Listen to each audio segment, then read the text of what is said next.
Les catégories en improvisation. Qu'est-ce que ça veut dire? En quoi constitue-t-elle et comment ça peut améliorer ou guider le jeu d'impro? Déjà, une catégorie, c'est la catégorie classique que tu as libre. Ça veut dire que tu peux faire ce que tu veux dans l'atmosphère du jeu, utiliser l'accent que tu veux, faire passer le jeu dans la planète, l'environnement, créer des relations complètement libres. Et la catégorie peut être vue comme une contrainte par certains joueurs et pour d'autres, c'est une libération ou un guide plutôt pour qu'est-ce qu'on peut faire quand on a une panne d'inspiration. Parce que, comme vous connaissez pour les écrivains, il y a l'angoisse de la page blanche, c'est-à-dire que tu as plus d'idées sur le coup de quoi écrire, donc tu as la page blanche vu que tu n'as rien écrit. Et on dit que les improvisateurs sont des écrivains. Comme on dit, il y a plusieurs catégories que l'improvisateur ou l'improvisatrice fait tout en même temps. Il écrit, il joue comme acteur, il réalise un petit peu comme un réalisateur, il réalise un petit peu quel genre plan de caméra, comment il veut faire ça. Évidemment, Éric Desranleau, le musicien qui peut aider avec la musique et tout. Mais en règle générale, ceux qui guident, comme le chef d'orchestre, ils peuvent dire à Éric Desranleau, le musicien, voici comment je fais, est-ce qu'on peut jouer cette sorte de musique-là, on peut faire des fois des petits cues. Par exemple, un joueur parle, oh, j'avançais de manière sinistre avec un fond de film noir. Et peut-être Eric Desranleau, il joue en fonction de ça parce que le personnage a dit cela. Donc, tu es le réalisateur aussi du jeu. Tu scénarises un scénario improvisé en jouant en impro. Donc, tu es scénariste, réalisateur, acteur, figurant. Tu peux être figurant, tu peux être une figure derrière qui dit rien, puis juste partir ou faire comme si tu étais dans le background. Tu peux faire ça. Donc, tu fais littéralement tout. Et la catégorie, pour y revenir, sert un petit peu à donner le ton dans tout ça. La catégorie libre te donne un peu carte blanche, sans jeu de mots ici avec le côté blanc, de faire ce que tu veux. Contrainte maintenant, ben pas contrainte, mais plutôt catégorie spécifique. On a à la manière de. À la manière de, ça veut dire que tu dois, soit que ça peut être une chantée, une improvisation chantée libre, tu peux le faire si tu demandes à Éric Desranleau un style que tu veux. Une chantée avec contrainte, ça peut être un style qui t'est imposé ici, que ce soit country, Airbnb, metal. C'est un style imposé dans la chantée. Ou on peut faire un artiste aussi, un artiste de chant. On peut faire à la manière de Michael Jackson, à la manière de Ginette Renault, à la minute. C'est des chanteurs ou des artistes dans le milieu musical. À la manière de Johnny Hallyday, à la manière de voilà, ou à la manière ça c'est la chantée. Ou on peut faire encore plus loin. On peut mélanger, et ça je vais en dire tantôt pour vous que vous suivez ce que je veux dire. Maintenant on a les catégories à la manière d'un auteur ou d'un réalisateur ou d'un dramaturge québécois, français, américain, à la manière de Woody Allen, à la manière de Ennio Morricone, Sergio Leone, tout ça, dans le style. Ennio Morricone est celui qui fait la musique, mais dans son style un petit peu western, ça te donne déjà un indicatif. Et j'en passe. Vous comprenez le principe. Vous devez jouer à cette fonction-là. Qu'est-ce que ça fait, en fait? Par exemple, tu joues à Woody Allen, par exemple, tu n'auras pas l'accent québécois qui va être joué dans l'impro. À moins que c'est explicitement mentionné qu'un immigrant québécois arrive aux États-Unis puis se met à parler, bon, dans ce milieu-là, peut-être. Mais les gens doivent maintenir un accent, plutôt français doublé, pour montrer l'esthétique du cinéma. Par contre, si tu fais à la Michel Tremblay, tu peux pas avoir d'accent français standard ou accent anglophone et tout. C'est pas vraiment ça. Michel Tremblay, c'est du joual qui sort. Donc, il faut que ce soit du québéquisme. Donc, vous voyez ces petites contraintes. C'est pas vraiment des contraintes, mais c'est un guide en faire comment vous pouvez jouer. Et c'est ça la différence. Mettons, je vous donne un exemple entre un joueur et une joueuse. Mais avant ça, je veux revenir sur ce que j'ai dit. On peut combiner les deux. On peut combiner un style musical avec contraint, avec à la manière de, puis un auteur à la manière de.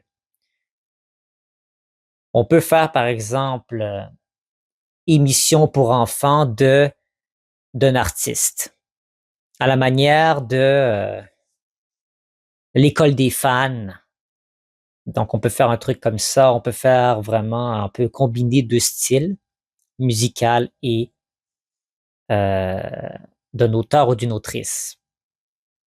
Les théâtres d'été, on peut faire, voilà, donc on peut vraiment combiner cela ensemble. J'ai pas trop d'idées en ce moment de style musical qui est mélangé à un auteur, mais c'est faisable. Et là, t'as deux aspects que tu as dans ton esprit de comment jouer. Tu dois jouer selon quoi est-ce que l'auteur, sa vision de la musique, et aussi euh, la plateforme, que ce soit du théâtre, que ce soit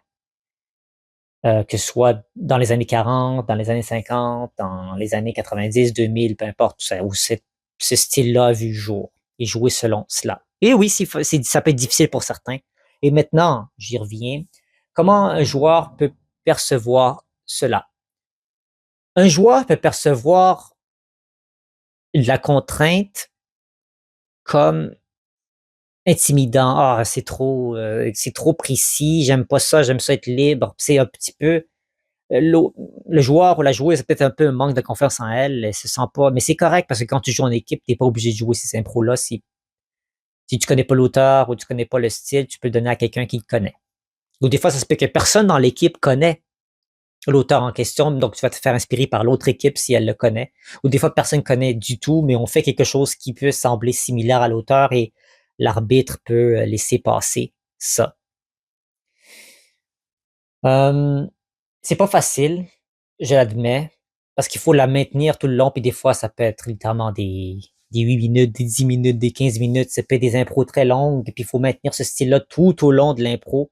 À la limite, donner ce présager parce qu'on peut quitter l'impro après qu'on est tanné, mais il faut maintenir, si on reste du début jusqu'à la fin de l'impro, il faut maintenir ce style-là, que ce soit l'accent français, en standard ou le joual québécois, ou que ce soit avec la musicalité, la chanter, un opéra de 4 minutes, il faut chanter pendant 4 minutes.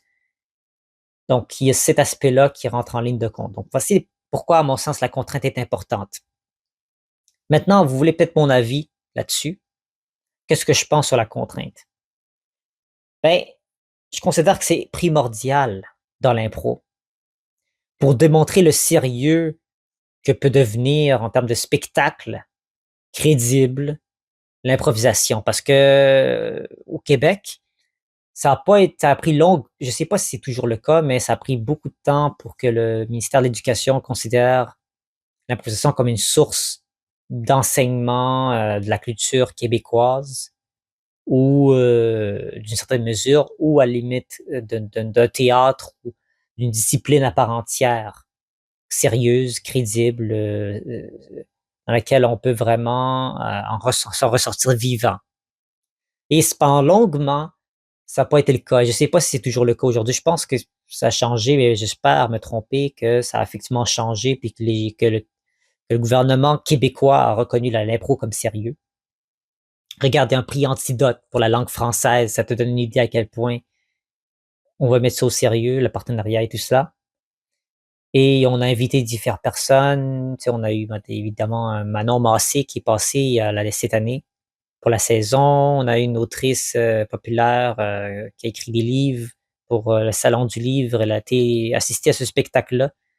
Donc, des fois, on peut avoir des invités spéciaux qui viennent. Puis, en finale, il y a toujours les remises des trophées par certains guests et célébrités. Donc, ça, c'est le fun également.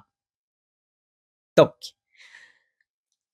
mon avis là-dessus, c'est très important les contraintes. C'est très important les catégories, d'en avoir en impro. Oui, pour montrer que c'est sérieux pour les gens qui pensent que ce l'est pas. C'est pas juste du bisoutage visuel, on dit juste des choses, on fait des mouvements et ça se corrèle pas, ou c'est juste drôle à voir, mais sans plus. Non, c'est sérieux. La ligne est un sport cruel, il y a un arbitre, il y a des pénalités, il y a son histoire, il y a des joueurs clés, des trophées, une coupe charade. C'est du sérieux, à mon sens, ça peut être même considéré comme un sport. Mélange de sport et de discipline artistique, c'est à ce point-là que c'est versatile, l'impro. C'est peut-être pour ça que c'est dur de la situer un peu dans l'histoire, de qu'est-ce que c'est supposé. C'est plus sportif, est-ce que c'est plus théâtral? Moi, je dis les deux. Je dis les deux. J'ai déjà fait une vidéo justement dans laquelle j'expliquais pourquoi l'improvisation est le meilleur sport de tous les temps. Et je vous invite à voir la vidéo.